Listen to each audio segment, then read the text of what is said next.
The cold of the North Atlantic permeated the steel hull, a constant, biting reminder of the 800 feet of crushing black water above. Inside the control room of the K-21, a Project 627 kit, the Soviet Union's first and most feared nuclear-powered hunter-killer submarine, the air was thick with the smell of recycled oxygen, diesel oil, and stale sweat. Senior Lieutenant Valery Orlov, the boat's chief acoustic, sat hunched in the sonar room. His headphones pressed so tightly to his ears they'd left pale rings on his skin. For 12 hours, his world had been nothing but the monotonous whir of the ocean, the distant groans of shifting ice, and the faint, rhythmic thrum of their own propeller. They were deep inside the GI-UK gap, the channel between Greenland, Iceland, and the United Kingdom. This was the choke point. This was the enemy's front door, and their job was to be the silent shadow that could kick it in. He was listening for the faint, looping signature of a NATO surface group, the high-pitched, structured sound of an American Permit-class submarine. Anything.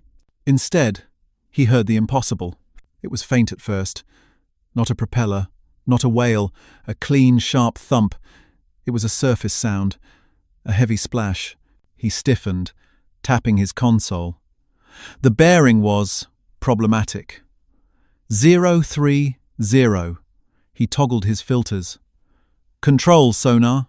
He spoke into the microphone, his voice calm, professional. "I have a transient, a surface splash, bearing 030, range indeterminate." It was large. In the control room, Captain Second Rank Alexei Voronov lowered his binoculars from the periscope, which was currently retracted and useless at this depth. He looked at his navigation officer.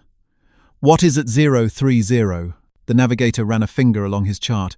"Nothing, Tovarish Kapitan. Open water. The sea floor is 2 miles down." He checked another log. "Nearest NATO contact is a destroyer squadron. Bearing 095. Range 110 miles. Voronov frowned. 110 miles? Impossible. He turned to the ESM, the Electronic Support Measures operator, who listened for enemy radar and radio. "ESM, anything airborne? A maritime patrol plane?" The ESM operator shook his head. "The air is clean, Capitan. No radar signals. No mad boom.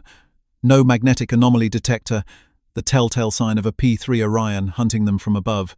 Voronov was uneasy. A splash from an empty sky, over an empty ocean, miles from the nearest enemy ship. It was a ghost. A glitch. Probably ice carving from a drifting berg, he said, more to himself than to his crew. "Sonar, continue to monitor." Orlov rubbed his temples.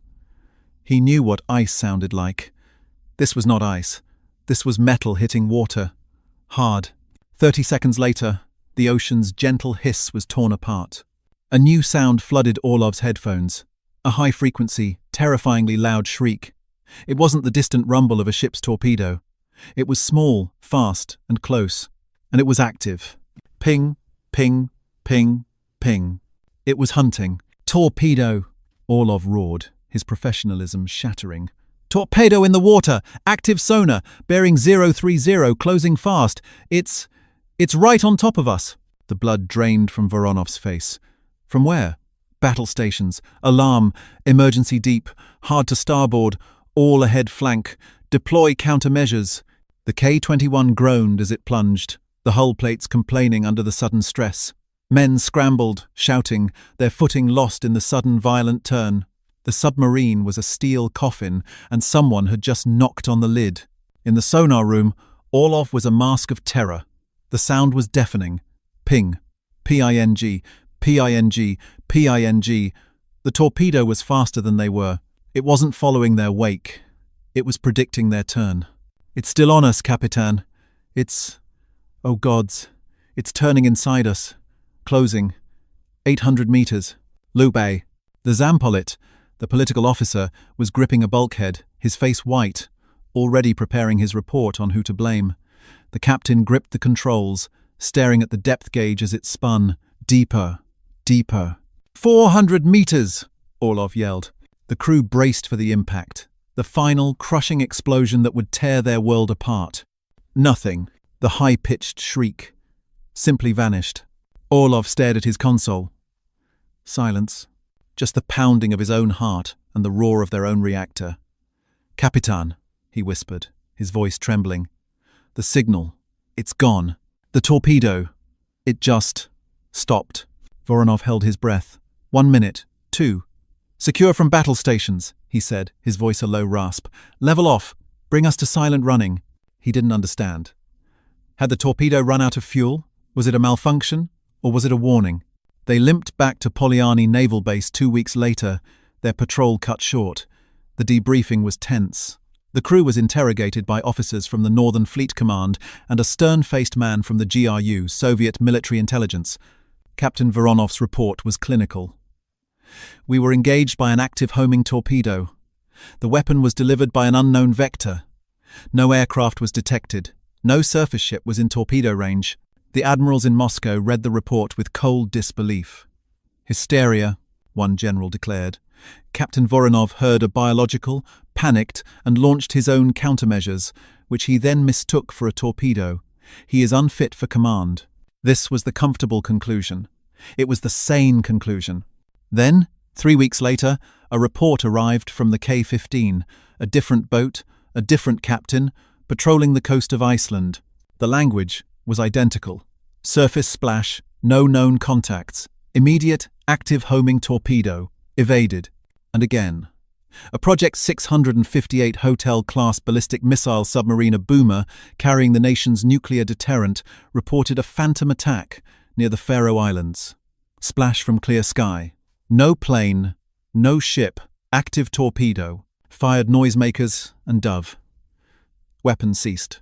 The file on Admiral Gorshkov's desk grew thicker. This was no longer hysteria. This was a pattern. A terrifying, inexplicable pattern. The Americans, it seemed, had a ghost. They had a weapon that could appear from thin air. Brief pause in narration. This is the kind of mystery that defined the Cold War. A single event that could tip the balance of global power.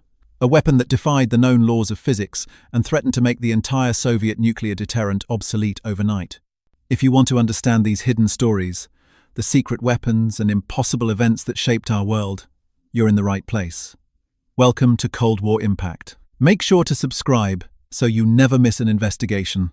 The problem for Soviet High Command, the Stavka, was not merely tactical, it was existential. The entire Soviet naval doctrine, crafted by the brilliant Admiral Gorshkov, was based on a simple, brutal premise. The Bastion. The idea was to turn vast swaths of the Barents Sea and the Sea of Okhotsk into impenetrable fortresses for their ballistic missile submarines. From these safe havens, they could guarantee a second strike, the annihilation of American cities even if the homeland was destroyed. Simultaneously, their hunter-killer submarines, like Voronov's K-21, were designed to be the predators. Their mission was to surge into the Atlantic, find the American carrier battle groups and their own Ohio-class boomers, and sink them before they could launch their missiles. The submarine was the great equalizer. This new phantom weapon reversed the equation. If an American destroyer, sailing safely in the middle of a carrier group, 100 miles away, could suddenly reach out and kill a Soviet submarine, then there was no bastion. There was no safe haven. Their hunters had become the hunted. The Ghost Splash, as it became known in classified reports, was more than a weapon. It was a strategic nightmare. It meant that every square inch of the North Atlantic, an ocean the Soviets had to cross, was now a potential death trap, monitored by an invisible executioner. Imagine the paranoia. Every Soviet captain, every sonar operator was now listening for it. Was that distant wave a splash? Was that flicker on the sonar a ghost? The crews were on edge. A submarine's only defense is stealth. Its only weapon is surprise. This phantom had taken both. The admirals in Moscow, men of logic and iron will, were furious. They were scrambling. How could a torpedo fly? If a plane dropped it, why couldn't their best ESM operators hear it? The P-3 Orion, the British Nimrod, these were loud propeller-driven aircraft. They were not subtle, you could hear them coming. But the reports were clear. The sky was empty. If a ship fired it, how? A conventional torpedo, the Mark 48, had a range of perhaps 20 miles, not 100. Was it a new kind of mine? A sleeper weapon dropped by merchant ships, lying in wait on the ocean floor? This theory gained traction. It was the only one that made sense. But the attacks were too precise. They happened when their subs were present. They weren't random. This was a hunted weapon. The GRU and the KGB's Line R, responsible for scientific and technical intelligence, were given their highest priority: find the source of the ghost splash, steal its plans, identify its platform. They activated every agent they had in the yards at Norfolk, in the labs at Newport News, in the offices of the Pentagon. They tasked spy trawlers to shadow American destroyer groups, their antennas bristling, listening for any strange radio or sonar signal. They had to find an answer, because the alternative was unthinkable. The alternative meant that the entire multi-billion ruble investment in the Red Banner Northern Fleet was worthless. It meant that in a real war, their submarine force, the pride of the Soviet military, would be annihilated in the first 48 hours. The stakes were not just about a few submarines. The stakes were the very balance of nuclear terror upon which the world was built. The Americans had a new weapon, one that defied logic, and the Soviets were completely, terrifyingly blind. The nerve center for this frantic hunt was a grey, featureless building on Leningradsky Prospect, a satellite office of the first Central Research Institute of the Soviet Navy. This was where theory was supposed to meet reality. Now it was a pressure cooker of desperation. Teams of naval architects, acoustical physicists, and intelligence analysts were assembled into emergency working groups. Their task: solve the impossible. Their first, most logical step was to blame their own equipment. It was the simplest answer. "The acoustic is hearing a harmonic of his own screws," one analyst wrote. "The splash is a pressure change as the submarine passes through a thermocline. The torpedo is a self-noise echo." This theory held for a week. Then the sonar tapes from the K-21 and K-15 were analyzed. They were run through spectrum analyzers, their signals filtered and amplified. The analysts' faces grew pale. The acoustic signature of the torpedo was pristine. It was not a harmonic. It was not a biological. It was a machine. It had a motor whir, a specific propeller cavitation, and an active sonar pulse at a frequency. The Soviets had never encountered a high-frequency chirp that was brutally effective at cutting through their countermeasures. The self-noise theory was quietly discarded. The next, more terrifying possibility: the Americans had achieved a breakthrough in silent propulsion. What if the splash wasn't the weapon? What if the splash was a decoy, and the real attack was coming from a new, ultra-quiet American submarine, a Sturgeon or Permit-class boat, that had gotten inside their sonar baffles, their blind spot, and launched a point-blank shot? This sent a shockwave through the fleet. It meant their own sonar was obsolete. It meant their captains were deaf. This theory, too, began to crumble. The reports were too consistent. The splash was always the first event, followed seconds later by the torpedo. A submarine launching from close range would be heard. Its torpedo tube opening, the high-pressure air discharge these things made noise. The acoustics, men who lived by their ears, swore they heard nothing before the splash. The investigation turned skyward. The GRU doubled down on the airborne theory, but the facts were stubborn. A P-3 Orion, the primary American subhunter, had a service ceiling of 28,000 feet and a cruising speed of 375 miles per hour. To launch a torpedo, it had to descend, often to as low as 300 feet. At that altitude, in the still North Atlantic air, its 4 turboprop engines would sound like a freight train. Every electronic support measures operator in the fleet was trained to recognize the big look radar of the P-3. They weren't hearing it. They weren't seeing it. So, what is the conclusion? A furious Admiral Gorshkov demanded during a meeting of the Military Industrial Commission. A brave, or perhaps foolish, analyst from the Research Institute spoke up. "Admiral, based on the data, the weapon is dropped from an aircraft that is both invisible to radar and makes no sound. Or it is launched from a ship that is 100 miles away." The room was silent. A radar-invisible, silent aircraft? Preposterous. A 100-mile torpedo? That wasn't a torpedo. That was a ballistic missile. The laws of physics, of hydrodynamics, were not suggestions. A torpedo needed a propeller needed a powerful engine. An engine needed fuel. To push a heavy 21-inch torpedo 100 miles through the water would require a fuel tank the size of a submarine. It was a logical impossibility. They were trapped. When all logical solutions are eliminated, only the illogical remains. And so, the legend began to build. The Phantom was given a name inside the Northern Fleet: Prizrak, the Ghost. Submarine captains, hardened veterans of the Arctic, began to share stories in hushed tones in the mess halls at Polyarny. A sonar operator on the K-122 claimed he heard the splash, and seconds later his hydrophone array picked up faint, rhythmic splashes like something walking on the water's surface before the torpedo activated. This was, of course, impossible, but the story spread. Another report, from a Juliet-class diesel-electric sub, claimed they were struck by the torpedo. The captain reported an emergency blow, surfacing in a panic, only to find the hull completely undamaged. There was no dent, no scorch mark, just a long, thin scratch in the paint near the sonar dome, as if a metal wire had been dragged across it. The paranoia was palpable. Crews became jumpy. Every unexplained sonar transient was now the PRISRAC. Captains became trigger-happy with countermeasures, firing off expensive noisemakers at shadows. Patrol durations were shortened. Morale, the bedrock of a military force, was eroding. The psychological effect was, perhaps, more devastating than the weapon itself. The PRISRAC wasn't just sinking submarines, it was sinking confidence. It created a no-go zone in the minds of the Soviet captains. The Gyar-UK Gap, the most strategic waterway in the world, was now a haunted house. This helplessness led to a flurry of desperate, and ultimately wrong, conclusions. The KGB, operating on a different track from the military, began to piece together fragments of intelligence.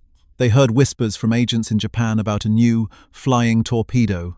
They intercepted a vague signal from a NATO exercise in the Mediterranean. They combined this with the metal wire, scratch from the Juliet submarine. Their conclusion: the Americans had developed a guided mine, a smart mine. This was Theory A. The Americans were using civilian freighters, or even their own submarines, to secretly lay hundreds of these advanced mines all across the Gyar-UK Gap. The splash was the sound of the mine's rocket motor igniting from the seabed, launching the torpedo upward at the passing submarine. The metal wire was its guidance cable. This was a terrifying thought. It meant the entire North Atlantic was a minefield. The Navy immediately began rerouting its submarines, sending them on long, inefficient detours deep into the Arctic ice pack, hoping to go around the minefield. They deployed dozens of minesweepers, dragging heavy chains and acoustic emitters through the gap.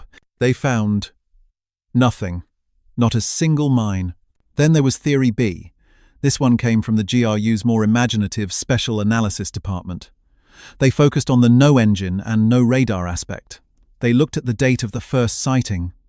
They looked at the location, and they connected it to a completely different and public American program, the Space Shuttle. Their hypothesis was breathtaking in its scope. The splash was not a weapon at all. It was a sensor, a disposable sonar buoy, dropped from an undetectable high-altitude hypersonic craft, perhaps a successor to the SR-71 Blackbird, or even a military version of the shuttle. This sensor, they theorized, was dropped into the path of a Soviet sub. It would listen, confirm the sub's identity, and then, what? Transmit the data to a different weapon? A conventional torpedo from a distant ship? This theory at least accounted for the splash from nowhere. But it didn't explain the immediate torpedo activation. The timeline was too tight. The splash and the torpedo were part of the same event. The Soviets were drowning in data but starved of answers. They were looking in the wrong place. They were looking at the seabed. They were looking at the sky. They were looking at space. They were looking everywhere except at the most obvious, mundane, and visible ship in the American fleet, the humble destroyer. They believed the destroyer was 100 miles away, an irrelevant speck on the horizon, a ship whose primary anti-submarine weapon was a 5-mile range torpedo. They believed this because that is what a destroyer was. They had no concept that the American destroyer, a ship they had dismissed as a mere escort, had been given a new set of teeth. They had no idea that the splash they were hearing was the weapon. A weapon that had been fired from a simple, unarmored box on the deck of that irrelevant ship. A weapon that had flown 50,000 feet into the air, traveling at supersonic speed, to land directly on their head. The Soviets were hunting a ghost, a high-tech phantom from space. They were about to be blindsided by a piece of brute force, ingenious, and beautifully simple American engineering. While the admirals of the Red Banner Northern Fleet were commissioning studies on space-based weapons and psychic sonar operators, the answer to their phantom menace was sitting in plain sight, bolted to the decks of nearly every major surface combatant in the United States Navy. The Soviets were hunting a ghost. They should have been looking for a rocket. The shift in perspective lands us not in the cold, grey waters of the Arctic, but in the sun-baked desert of California, at the Naval Ordnance Test Station, NOTS, at China Lake. In the 1950s, this sprawling secret landscape of dust and ambition was the crucible of American naval innovation. The engineers here had a simple mandate: if it's possible, build it. If it's impossible, build it anyway. And they were facing an impossible problem. The nature of naval warfare had fundamentally changed. The Soviet Union, under Gorshkov, was pouring its national treasure into its submarine fleet. Their new Project 613 Whiskey-class and Project 641 Foxtrot-class boats were numerous, quiet, and capable. More terrifying were the nuclear-powered November and Hotel classes, fast, deep-diving, and able to stay submerged indefinitely. The American destroyer, the traditional sub-hunter, was being left behind. Its primary weapons were World War II-era Hedgehog mortars and depth-charge racks. These were, effectively, melee weapons. A captain had to physically sail his ship almost directly over the submarine to drop a barrel of explosives. By the late 1950s, new American sonars like the SQS-4 were changing the game. They could hear a Soviet submarine from miles away. But this created a new, terrifying gap of vulnerability. A destroyer might detect a November, class sub 12 miles out. By the time the destroyer steamed at flank speed to get into weapons range, the submarine would be long gone. How do you kill an enemy you can hear, but cannot touch? The engineers at China Lake considered every option. Bigger torpedoes, faster torpedoes, but the water itself was the problem. Water is 800 times denser than air. Pushing anything through it at high speed requires exponential amounts of energy. A torpedo could never be as fast as a plane or a missile. The solution was a stroke of brutal American pragmatism. If you can't go through the water, go over it. They called it ASROC, the anti-submarine rocket. The concept was as simple as it was revolutionary. It was a hybrid, a chimera. It was not a torpedo. It was a ballistic missile that carried a torpedo as its payload. It was, in essence, an airborne delivery system for an underwater weapon. The engineers at NOTS, led by a man named Maurice Bixby, took a solid fuel rocket motor, a reliable, powerful engine, and attached it to a lightweight, air-dropped, acoustic homing torpedo, the Mark 44. This Mark 44 was a marvel in its own right. It was a 400-pound, 10-inch fire-and-forget weapon. Once it hit the water, it activated its own tiny active sonar and began a pre-programmed circle search pattern, spiraling downward, hunting for any metal hull within 750 yards. But the torpedo's small size and limited range were its weakness. The ASROC rocket was its salvation. The system was installed on destroyers and cruisers, housed in an iconic 8-celled launcher that looked like a giant pepperbox. The crew called it the Matchbox. This is what really happened to Captain Voronov's K-21. In the Combat Information Center of an American Charles F. Adams-class destroyer sailing 100 miles away, a sonarman, just like his Soviet counterpart, was listening.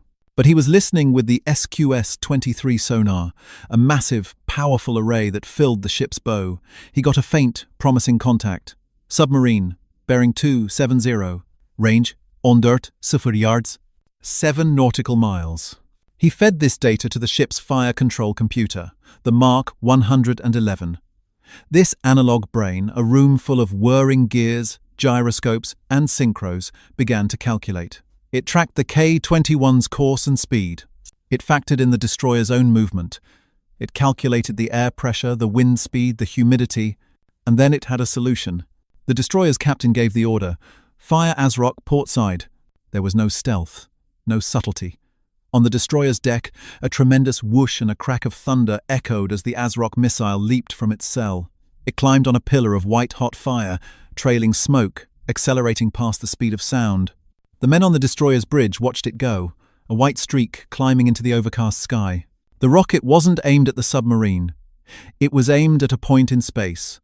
A precise, calculated, empty patch of ocean directly above where the submarine would be in 2 minutes. The rocket flew a perfect ballistic arc, climbing to thousands of feet. It was not a plane. It was an artillery shell. It had no wings, No engine that a Soviet ESM operator would recognize. It was just a small, fast-moving metal object, invisible to any radar of the era. High above the unsuspecting K-21, its rocket motor burned out and jettisoned. The airframe popped open, a small parachute deployed, stabilizing the payload, the Mark 44 torpedo. This was the impossible event. To Senior Lieutenant Orlov, in his sonar room, this was the thump, the splash. A 400-pound piece of precision-engineered metal dropped from a clear sky, hitting the water at high velocity. The impact of the water entry did two things. It armed the torpedo, and it provided the shock to start its seawater-activated battery. The Mark 44 came alive. Its tiny electric motor whirred, its propellers bit the water, and its active sonar shrieked into the blackness. Ping, P-I-N-G, P-I-N-G, P-I-N-G. It was hunting. The Americans had, in one brilliant stroke, solved the gap of vulnerability. Their destroyers could now reach out and touch a submarine from miles away. The effective range of ASROC wasn't limited by the water, it was limited by the sonar that aimed it. As sonar got better, the weapon's reach grew.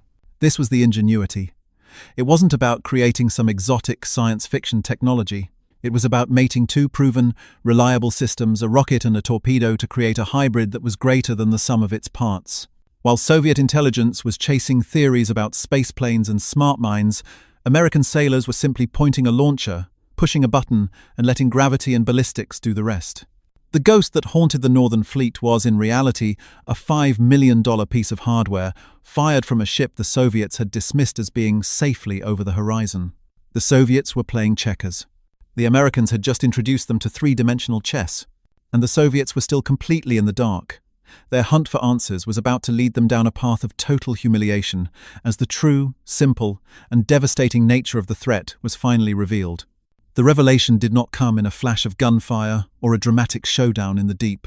It came, as so many Cold War secrets did, on a piece of flimsy microfilm read in a sterile, overheated office in the Yasenevo headquarters of the KGB's first chief directorate. It was 1975. For over a decade, the Prizrak the Ghost had haunted the Soviet Navy. Billions of rubles had been spent. Research institutes were founded. Entire submarine designs had been altered, all to chase a phantom. And then, a new data cache arrived from Mr. K. Mr. K, John Walker, was a US Navy warrant officer and communications specialist. He was also, for the KGB, the single most damaging spy in American history. He wasn't a high-level policymaker. He was better. He was a man with access to the manuals, the crypto keys, the technical specifications, the everyday how-to guides that make a military function.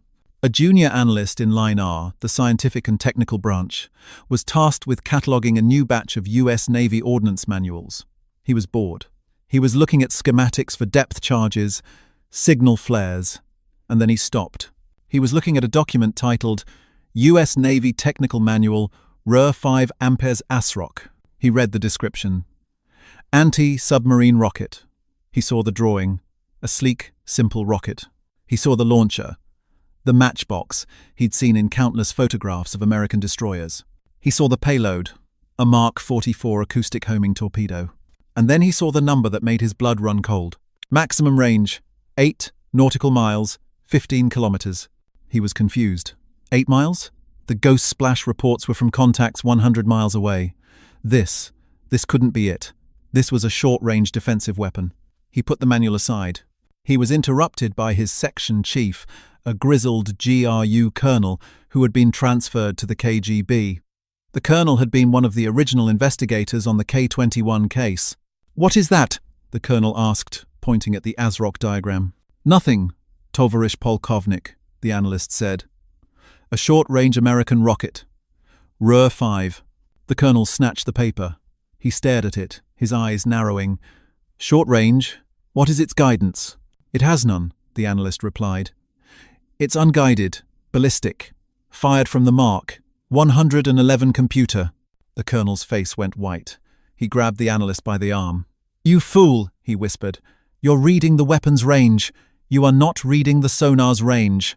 He dragged the analyst to another room, to a different file, a stolen specification sheet for the American SKU-S-23 sonar system. He slammed it down on the table. They aren't firing at 8 miles, they are hearing us at 20 miles, and their destroyer groups are not 100 miles away. The shock moment was not one of discovery, but of profound, sickening, and total humiliation. The 100-mile contact from the K-21 report. It wasn't the destroyer, it was the carrier battle group it was protecting. The destroyer itself, the Adams-class ship with the ASROC, had been lurking just over the horizon, 15 miles away, well within ASROC's range, but unseen. But the real shock, the one that stopped the hearts of the admirals in Moscow, was this. The Prizrak was not a ghost. It wasn't a space-based laser. It wasn't a hypersonic drone. It wasn't a deep-sea minefield. It was a rocket, a simple 1,950 seconds era, unguided, solid-fuel rocket bolted to the deck of a common destroyer. They had been defeated not by science fiction, but by plumbing. Brute force, practical American plumbing. The entire Soviet military-industrial complex had spent a decade and a fortune chasing a high-tech Spectre when the killer was a piece of artillery. They had failed to see it because they were blinded by their own doctrine. In the Soviet mind, technology had to be exotic. It had to be massive, complex, and revolutionary. The idea that the Americans would create something so simple, so practical, was a conceptual blind spot. Every impossible piece of the puzzle now clicked into place with agonizing clarity. The splash from a clear sky? It was the 400-pound torpedo dropped by its parachute, hitting the water 2 minutes after the rocket had launched. The no-engine noise? The rocket motor had burned out tens of thousands of feet in the air, miles away. The torpedo itself was electric, its motor starting only after it was in the water. The no radar signal? It was a ballistic object. It had the radar cross-section of a cannonball. No Soviet radar of the era could track it. The metal wire scratch on the Juliet-class sub. It was the parachute's shroud lines, dragging across the hull as the torpedo plunged past it. The entire mystery that had paralyzed the Northern Fleet was solved in one afternoon by one analyst, reading one stolen training manual. The ghost had a name, and the name was ASROC. Now, the hunt was on for a countermeasure. But the problem was, they weren't fighting a rocket. They were fighting an idea. The rocket was just the delivery man. The real killer was the American sonar that held the address. The Soviet response was a desperate, two-pronged, and ultimately futile scramble. First, they tried to become invisible. If American sonar could hear them, they would become silent. This began the quieting race. They smothered their submarines in thick, black, sound-absorbing rubber tiles, Project Shuba, or fur coat. These anechoic tiles were designed to absorb the ping of an active torpedo and deaden the sub's own machinery. This led to the magnificent and terrifyingly quiet Akula-class submarine. But it was a race they were already losing. For every ruble they spent on quieting, the Americans spent $1 on processing. US. Sonar was becoming so advanced, so computerized, that it could filter out the ocean's noise and find the Akula's faint signature anyway. Second, if they couldn't be silent, they would go deep. The American Mark 46 torpedo, the successor to the ASROC's original payload, had a maximum operational depth. It could not go on forever. So the Soviets built the most extreme submarine in history. Project 685 Plavnik, the K-278 Komsomolets. This was not a submarine, it was a titanium monster. While American subs used high-strength steel, the Komsomolets had a double hull forged entirely from titanium. It was absurdly expensive, brittle, and a nightmare to weld. But it could do one thing no other submarine on Earth could do. It could dive to over 1,000 meters, over 3,300 feet. This was their ASROC counter. If they were splashed, they would simply crash dive, plunging into the black abyss, leaving the American torpedo to be crushed by the immense pressure above. This too was a failure. The K-278 was a technological marvel, but a tactical dead end. It was a single, exotic prototype, a showcase of industrial might, not a practical weapon. It was an answer to a question the Americans were no longer asking. Because by the time the Komsomolets launched in 1983, the Americans were already replacing the Matchbox launcher. They were installing the Mark 41 vertical launch system. The new vertical launch ASROC, the VLA, was faster, had a longer range, and carried an even deadlier digital torpedo. The Americans had innovated, iterated, and moved on. The Soviets had built a titanium monument to their own paranoia. The Komsomolets, their billion-ruble answer to ASROC, suffered a catastrophic fire in 1989 and sank in the Norwegian Sea, taking 42 sailors with it. It was a tragic, fatal symbol of their entire failed pursuit. They had built a weapon to survive the depths, only to be defeated by a simple fire. The final verdict on the ASROC versus Soviet submarine conflict isn't found in a battle report. There was no great, final clash in the North Atlantic. No destroyer groups fired full salvos as the Red Banner fleet steamed out to meet them. This, in itself, is the killer statistic. The true measure of ASROC's victory is not a kill count. It is an economic and strategic one. The Soviet Union spent, by some estimates, over 300 billion rubles on its nuclear submarine program between 1950 and 1990. This was a colossal, nation-breaking sum of money, a significant percentage of their entire military budget. They built 245 nuclear submarines, an armada designed to challenge the West and guarantee their nuclear second strike, and a single, relatively cheap, off-the-shelf rocket, bolted to the decks of their most common destroyers, rendered that entire investment strategically obsolete.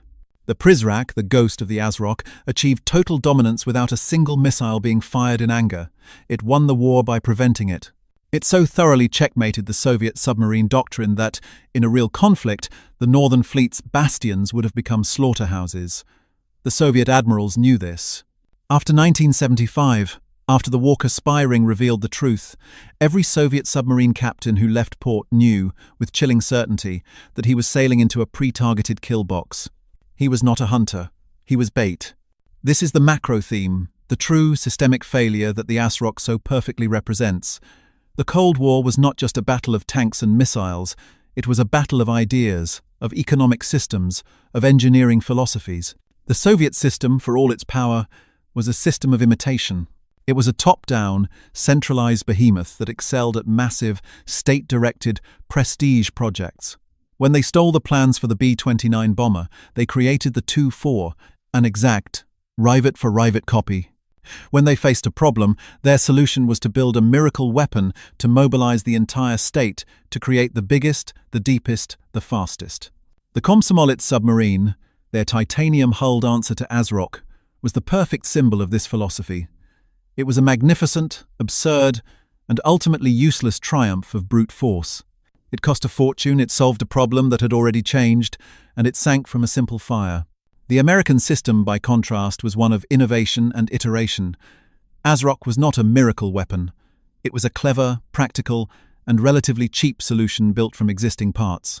It was the product of a decentralized system where engineers at China Lake were empowered to try a crazy idea. While the Soviets were building their one perfect Komsomolets, the Americans were already on their third generation of ASROC. They were upgrading the sonar. They were upgrading the fire control. They were making it smaller, faster, and deadlier. They were putting it in a vertical launch system. The Soviets were trying to build a perfect, unbreakable shield. The Americans were busy building a better, faster spear, and they were building thousands of them. This was the economic cancer at the heart of the Soviet Union. They were playing a game of catch-up, and the price of admission was their entire national economy. They were trying to imitate American results without being able to imitate the American process of discovery, delegation, and rapid iteration. ASROC didn't just break their naval doctrine, it helped break their treasury. Epilogue. In the end, the Ghost Splash was more than a weapon. It was a mirror. When the Soviet sonar operator, Valery Orlov, heard that first impossible thump in the black waters of the North Atlantic, he was hearing the sound of a new era. It was the sound of a fatal gap opening up between two empires. It was not a gap of courage. Soviet sailors were as brave as any on Earth. It was not a gap of industrial might. The Soviets could build titanium hulls and giant missiles. It was a gap of imagination. The Soviets looked at the ocean and saw a two-dimensional battlefield. The Americans saw three. They saw a problem of hydrodynamics and solved it with ballistics. They turned a submarine hunter into an artillery piece. This one, simple, ingenious rocket, defined the true power dynamic of the Cold War. It proved that the decisive weapon is not always the one that makes the loudest noise, or costs the most money, or flies the highest. It is the one that comes from an angle you never thought to look. The Prizrak that haunted the Northern Fleet was, ultimately, the shadow of their own paranoia. It was the terrifying, dawning realization that they were not just being outfought or outspent. They were being outthought. And in the long, cold darkness of the 20th century, that was the one battle they could never, ever win.